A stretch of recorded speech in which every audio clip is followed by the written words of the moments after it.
Today, it's honor. We're making a katana and telling the story of a famous samurai. Hi, I'm Gabriel. This channel is all about the stories of some great people, where I make projects and search for that bit of wisdom that set these people apart. Check them out and leave me a comment. You could also like and subscribe to see more.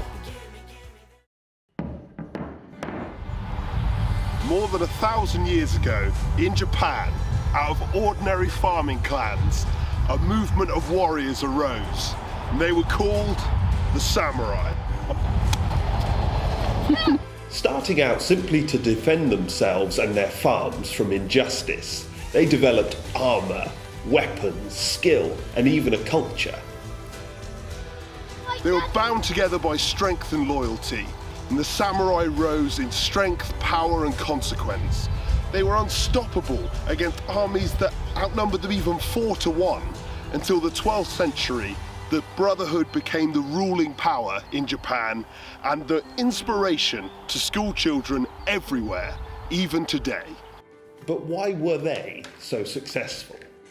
Well, if you've ever been in a real sword fight, then you'll know there are a few key essential ingredients. Skill, the right weapon, and the ability to accept death. Seeing as we're making a katana, we're going to start with the weapon. Now, any swordsmith will know that there's a very difficult balancing act between how hard and therefore how sharp something is, and how supple you can keep the sword. Too hard, and it will shatter. Too soft, and it will not hold an edge. It had to be weighty enough to overpower, and yet not too heavy to lift.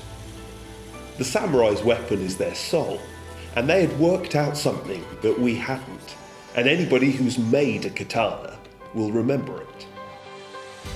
It's possible, by covering part of the blade with clay, to harden just the edge, the part that you're going to keep sharp, and leave the rest of it supple. This meant that you could make a sword that was very light.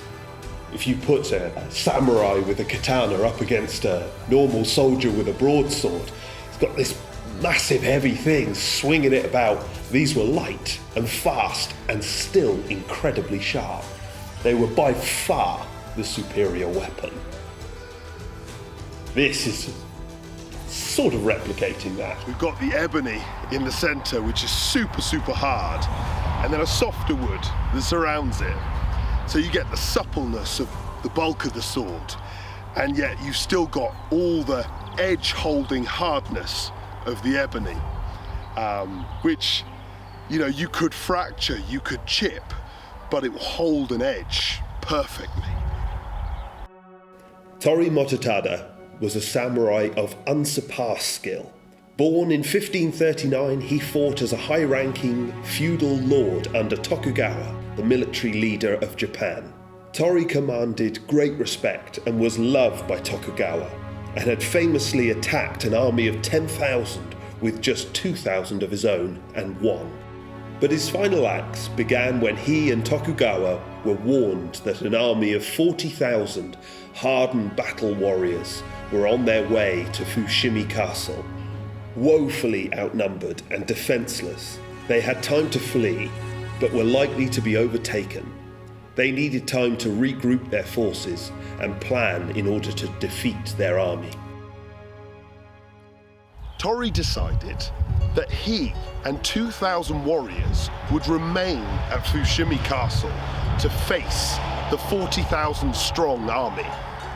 Defeat was certain, but they needed to give Tokugawa time to get away and regroup. They parted with great sadness. They knew they were best of friends, that they would never see each other again. Tokugawa regrouped, raised an army of 90,000, and went on to win a decisive victory which unified Japan. He and his family ruled there for centuries. But Torii, on the other hand, ordered his 2,000 men to charge in to battle over and over again, until only 10 remained. And with the castle in flames around him, barely able to walk from his injuries, he performed seppuku, which is a suicide ritual for an honourable death. And the people of course, never forgot Tori Mototala. But what makes a person willing to die? For Tori, the answer was honour. And honour, of course, has two meanings. It means to be honoured, to be respected, to be exalted, to be impressive. But it also means to know and do what is right, regardless of whether or not that's actually going to benefit you. Tori wrote these words to his son. It is not the way of the warrior to be shamed and avoid death, even under circumstances that are not particularly important.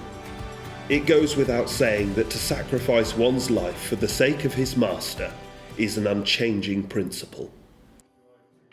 The soul of a samurai is like his sword, hard and sharp enough to bring about his will, yet light and supple enough to bend to the moral principles that are beyond him. Honour is to stick to our word and our morality, even when it seems that the result cannot benefit us. To not let the smallness of our own self get in the way of the greatness of what we are building.